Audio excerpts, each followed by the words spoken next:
This week, come along with us as we start burning our brush piles. Homesteaders face a lot of unique challenges, and one of them is clearing land and making way for gardens and fields and other things. Come along with us as we learn our successes and failures, and as we brainstorm up ways to be more successful. First Monday in January. I thought that this would be a good way to start off the series of what we do at our farm. So we clear cut 15 acres to start a Christmas tree farm. We actually started planting trees a few years ago in pots. We put some in the ground just to see what species we liked and what we didn't like. But then last summer we had our woods thinned, and when they did that, they also clear cut 15 acres. And we are left with a lot of slash out there, all the treetops, trees that were too small to be merchantable, and then they ripped out all the stumps. So we've been waiting for snow cover so we can burn it all. And unfortunately, we got a lot of snow cover, and I don't know how we're going to light the fire, but we will figure that out.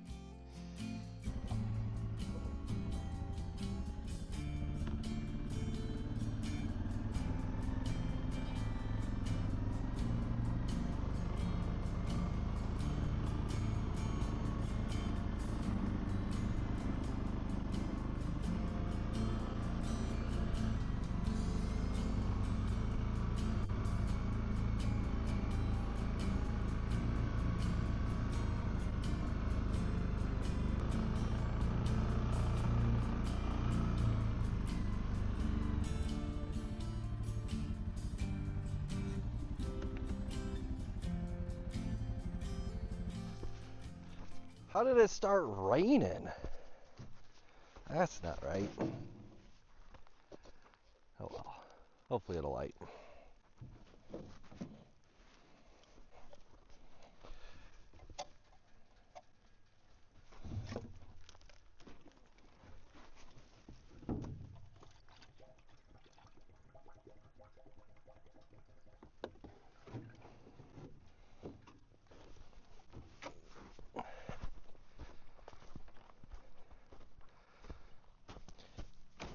So everything's super duper wet.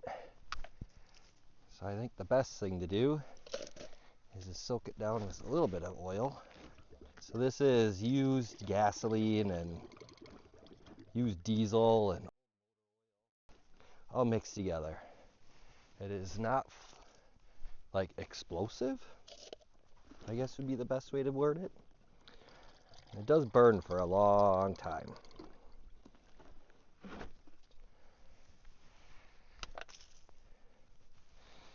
So it works just to splash on a few cups.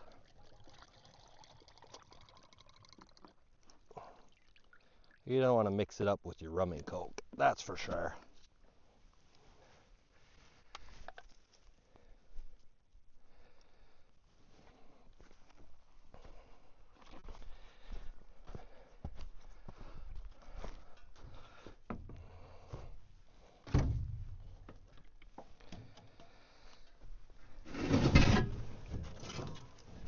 Then we just use a flamethrower.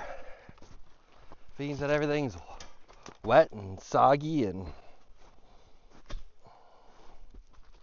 you know, all the fun things of winter.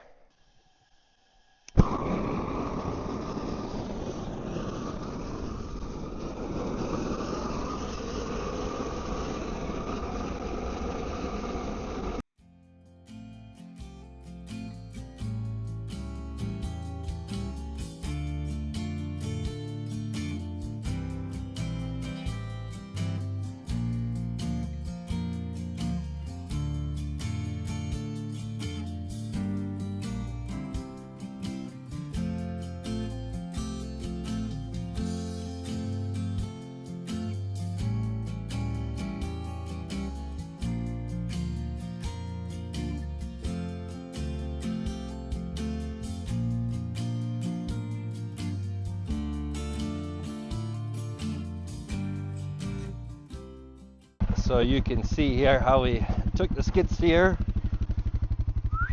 and just fluffed it all up, because otherwise it's covered in snow like over here. And when you do it, it just puts itself out.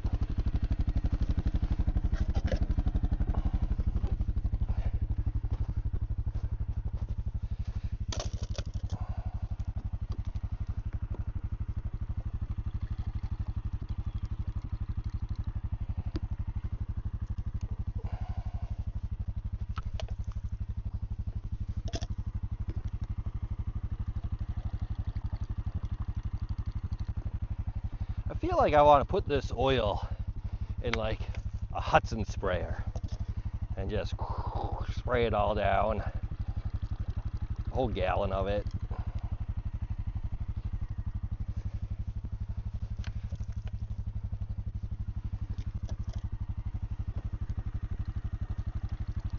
And then light it on fire. Either that or get, 20 friends to come out with flamethrowers. And then we just light it all on fire. I don't know. Anybody watching have a flamethrower and they want to come out to northwest Wisconsin in the middle of winter? Or maybe somebody's got a better idea. Maybe somebody does this for a living and they're like, no, bro, this ain't how you do it.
So last night I got to doing one of those things that a fella ought not be doing. And that was thinking.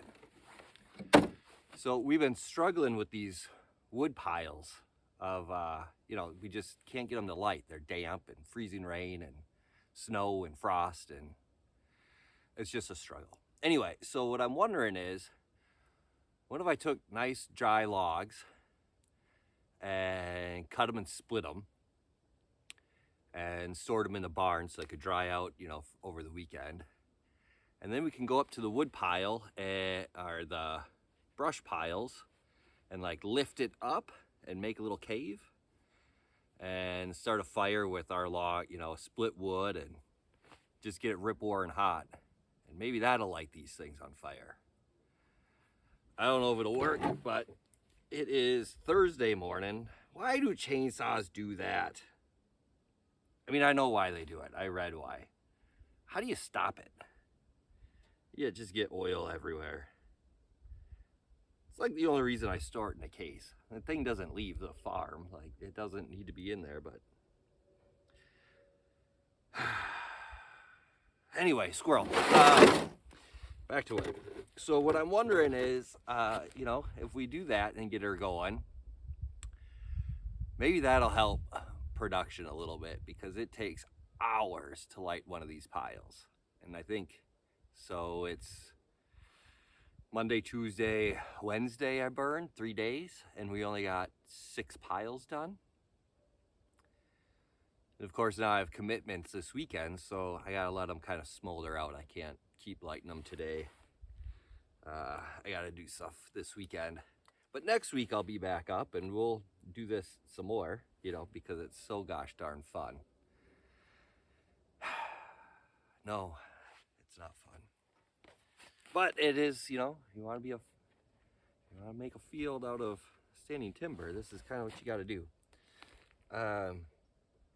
So I think we're going to give this a whirl. I'm not going to get too carried away. I'm only going to cut up a few, put them in the wagon. I got time to kill today while these things burn out. Got to do some maintenance on the skid steer, grease it, clean the air filter. I think there's only like 70 hours on that machine. It's still really new. Hopefully you guys, I'm purposely not going to put in video of driving that thing because I don't want to be judged by the professional operators. I have, 70.5 hours driving a skid steer and only 70 hours on the machine. So yeah, I haven't test driving one in the parking lot. It's about the experience I had before I bought one.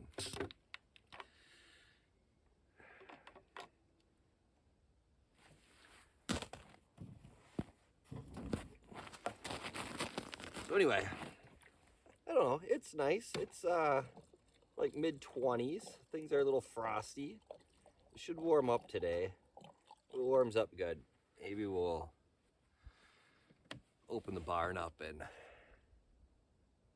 work on some stuff. That barn, 36 by 64, no heat in it. We're in, you know, northern Wisconsin, where we've definitely had 20-degree below 0 Fahrenheit days. And did that make sense? 20 degrees below 0 Fahrenheit. Yeah, I think that made sense. Anyway, it has not frozen in there. It stayed, it's like 38 degrees in there.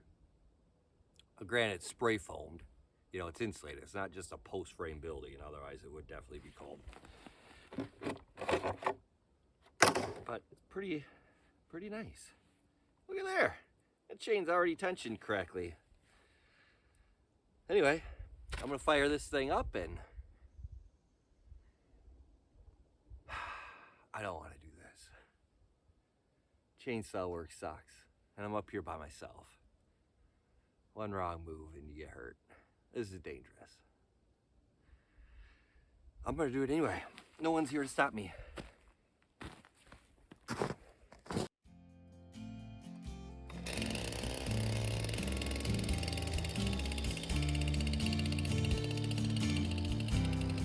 Don't worry, I'm not gonna make you watch me do all this.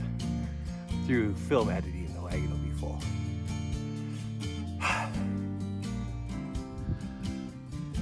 There, that didn't take long. Fill that up, no big deal.